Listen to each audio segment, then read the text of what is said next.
Adveniat regnum tuum, fiat voluntas tua, sicut in celi et in terra. Panem nostrum quotidianum da nobis hodie, et mitti nobis debita nostra.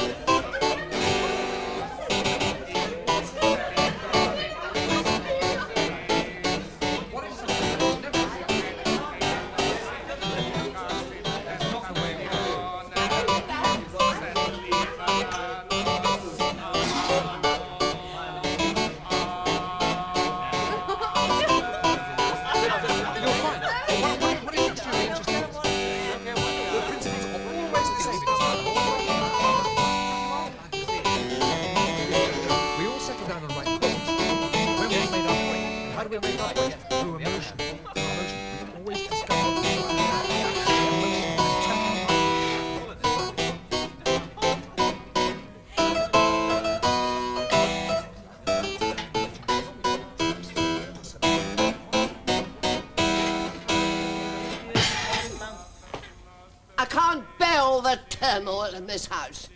Nobody cares a button for my feelings. It's been a most unedifying visit.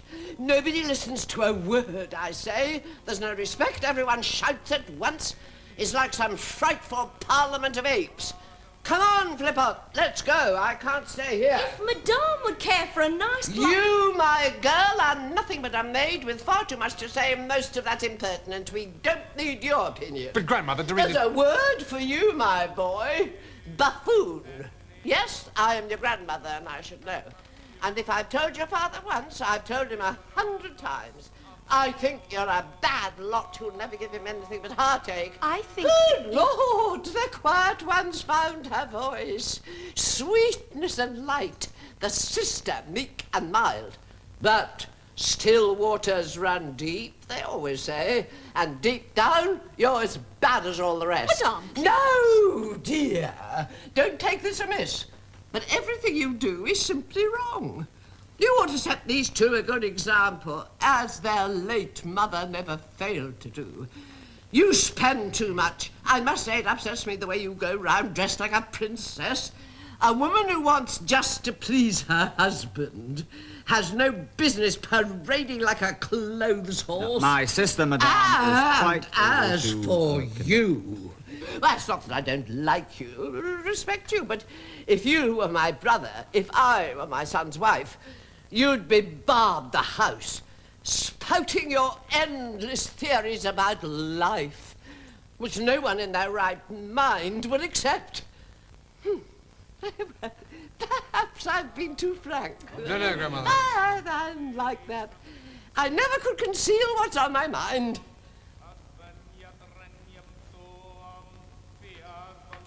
I'm sure your Monsieur Tartuffe would be pleased. He's a good man and must be listened to. And if I have to hear a fool like you attacking him, I may get very cross. Some sanctimonious faker seizes power, and I'm supposed to lie back and enjoy it, and no one is allowed the simplest pleasure without permission from this turkey cock. If what he says is anything to go by, you move and you commit a mortal sin. His buzzard's eye is always watching. And everything he watches must be watched. He's trying to lead you up the path to heaven. And my son ought to force you all to love him. No, listen to me, Grandmother. No father, no one could make me wish him well. There's only one way out of this, I tell you. I am that ready-eared peasant can't but come to blows. Well, you can't deny. It's scandalous to see a stranger taking over here. A beggar who, when he came, had nothing on his feet and whose whole wardrobe wasn't worth sixpence. Going so far as to forget his place, lording it over us and finding fault. You all enjoy these fairy tales, I see. In your house, no one gets a word in edgeways because of Madam holding forth all day. Well, now I've got a chance to speak at last. I'm telling you, the wisest thing my son has ever done is to install Tartuffe, whom God has sent here just when he was needed to save your souls when you had gone astray. I don't know what you're sniggering about. If you want to laugh, go to an asylum. I'll say no more. Goodbye, my dear. I take a very dim view of all this. You won't be seeing me for quite some time. Oh, come on, Flip-Top. Wake up, don't gawp at me. Oh, my goodness me, I'll box your ears for you, you slut, you.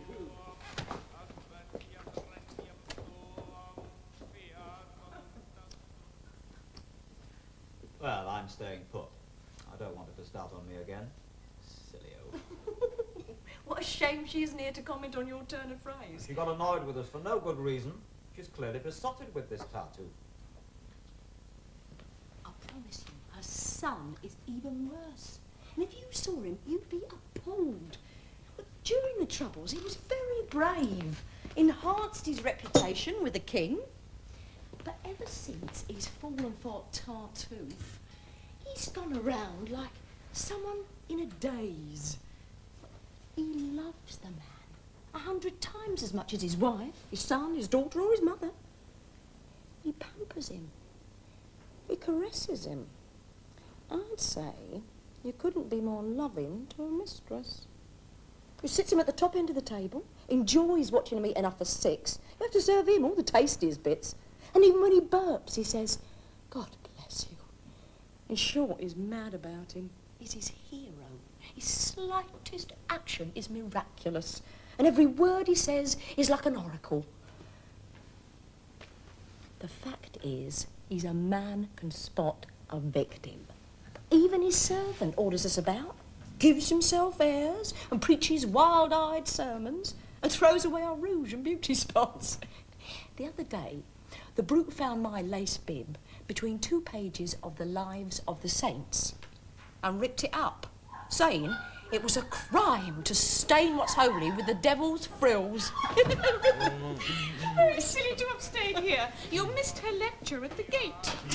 My husband's here. He hasn't seen me, and I'd rather wait for him upstairs. I'll wait and catch him here. I've really only time to say hello.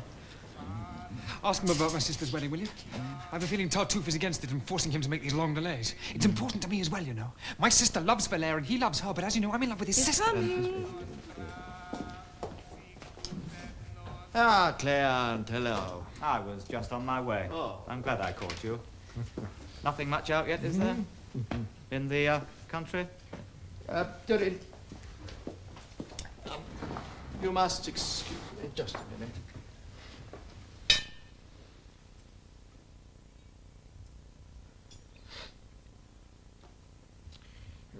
You don't mind if I find out what's been happening, put my mind at rest?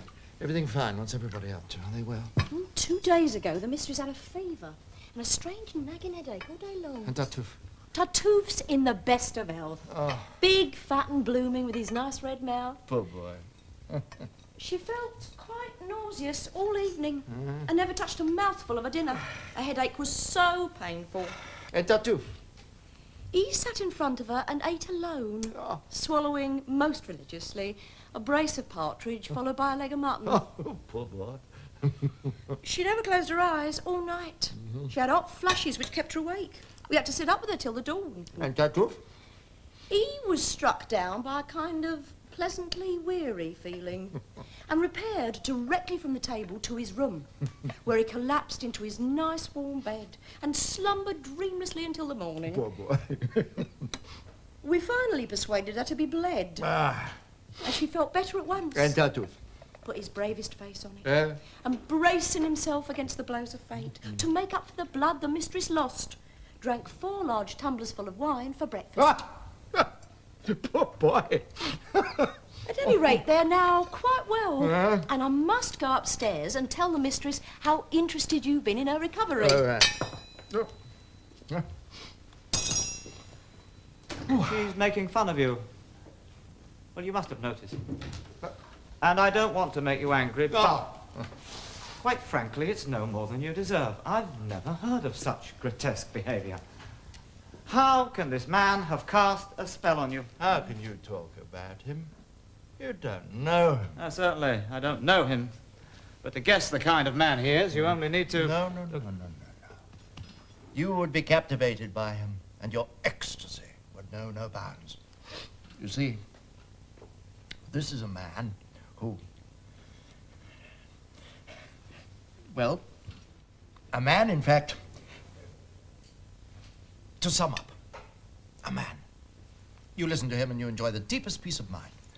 See the world for what it is, a dunghill. Oh, yes. I've got changed under his instruction. He teaches me to cast aside affection and clear my mind of any trace of love. Now, I could watch my mother and my brother, my wife and children die and not give that. I see. He's a humanitarian. If you'd only been there when we met, you'd feel as warm towards him as I do.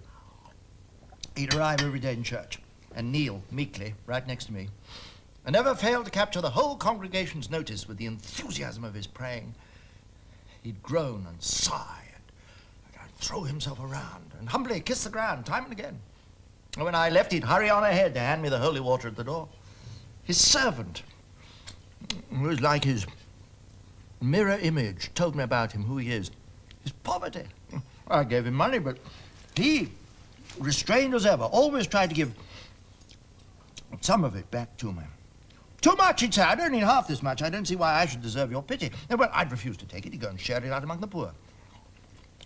In front of me. Finally, I was inspired to bring him here. Since when, it seems that all of us have flourished. Oh, he disapproves of everything, of course, and keeps a very close watch on my wife, just to preserve my honor. Gives me names of all the people who make eyes at her. Oh, he's far more jealous than I ever was. You've no idea the fervor of the man. He thinks the slightest failing is a sin. He's scandalized by what we hardly noticed. Recently, he was full of self-reproach for having caught a flea while he was praying and killed it with excessive savagery. What is this? Are you making fun of me? What? Or is it true you don't make a distinction between hypocrisy and piety? Yeah. And you really class them both together? Respect the mask as highly as the face? Consider sham the equal of sincerity? Yes. I see you're a most distinguished genius. Uniquely brilliant and uniquely wise, compared with whom the rest of us are fools. No, I am not a most distinguished genius. well. But there's one thing I do know how to do, that's tell the difference between true and false. And while there's no one I approve of more than genuinely religious men, and nothing nobler or more uplifting in the world than the enthusiasm of true belief, equally there's nothing more disgraceful than specious fervor laid on with a trowel. And no one worse than those downright imposters, those career mystics, businessmen on their knees trying to notch up credit and prestige by screwing up their eyes and throwing fits. Is that all? Well, no. Well, perhaps you'll excuse me. No, just 1 minute, please. I'll change the subject. You have promised Valère your daughter's hand. That's right. Yes, and you'd even given them a date? Yes? Yes, then why have you postponed the wedding? Who knows? Have you perhaps changed your mind? Possibly. Are you going to break your word? I didn't say that. I just can't imagine what could prevent you honoring your promise. Depends. What's all this evasiveness?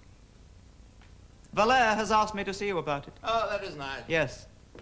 But what am I to tell him? You tell him what you like. Yes, but then I have to know what you have in mind. What are your plans? To do God's will. Oh, be serious, will you? Look, Valère has had your promise. Will you keep it? Goodbye. I fear the worst for his engagement. I have to warn him what's going on.